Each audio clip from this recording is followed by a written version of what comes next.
Hello সাথীও, কেমন আছো তোমরা সবাই? আশা করি তোমরা সকলেই অনেক ভালো আছো। আর আমি তো সেই আছি, একদম সেই মানে সেই মানে আমার অভিনয় আমি এত সুন্দর করে দেখাচ্ছি, ভালো থাকবো না? তোমরাও ভালো থাকো, আমিও ভালো আছি। আর এই যে দেখছো রোদটা কেন ভাবছো এত সুন্দর শীতের দিনে রোদ বেরিয়েছে? না, এটাও 10 যুগ আগেকার ভিডিও আমি ছাড়ছি, ঠিক আছে? এটা হচ্ছে সেই 10 যুগ আগেকার গরমকালের ভিডিও, তাই আমার এখন ইচ্ছা হলো এখনই ছাড়ছি। আমার ভিডিও তোমরা 10 যুগ পরেই দেখতে পাবে, যাই বলো আর তাই বলো। তো যাই হোক, আমরা গরমকালে চলে গিয়েছিলাম আমার বোনের বাড়ি মানে আমার মাসির বাড়িতে। আমার ছোট্ট বোনের অন্নপ্রাশন ছিল, তার জন্য তো আমার জ্বর গা নিয়ে আমি চলে গেছি, মানে আমাকে খেতে হবে তাই।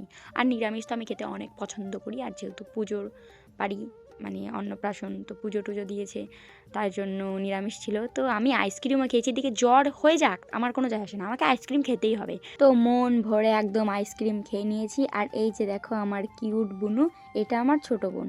আর এই যে দেখতে পাবে এখন আমার বড় বোনকে, যেহেতু ভিডিওটা দুর্গাপুজোর আগেকার, তার জন্য দুর্গাপূজাতে আমরা গেছি, মানে দুর্গাপূজার আগের যেহেতু ভিডিও, তাই আমাকে বড় বোনটা বলছিল সাজিয়ে দিতে, ভিডিও করে দিতে। তো সিস্টার ওকে সাজিয়ে দেয় আর আমি ভিডিও করে দিই। আর দেখো ওকে কত কিউট লাগছে।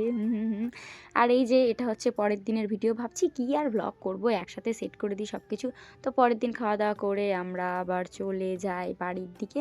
তো এইদিকে আমার যেহেতু ছোটো বোনের একটু শরীরটা খারাপও ছিল, তো যেহেতু মেসো বলছিল যে চল ওইদিকেই যাব ডক্টর দেখাতে, তো তোরাও চলে যাবে আমাদের সঙ্গে গাড়িতে, তাই আমরাও চলে যাই। আর এই যে দেখো কত সুন্দর রাস্তা, কত সুন্দর লাগছে না একদম, মানে সেই সুন্দর।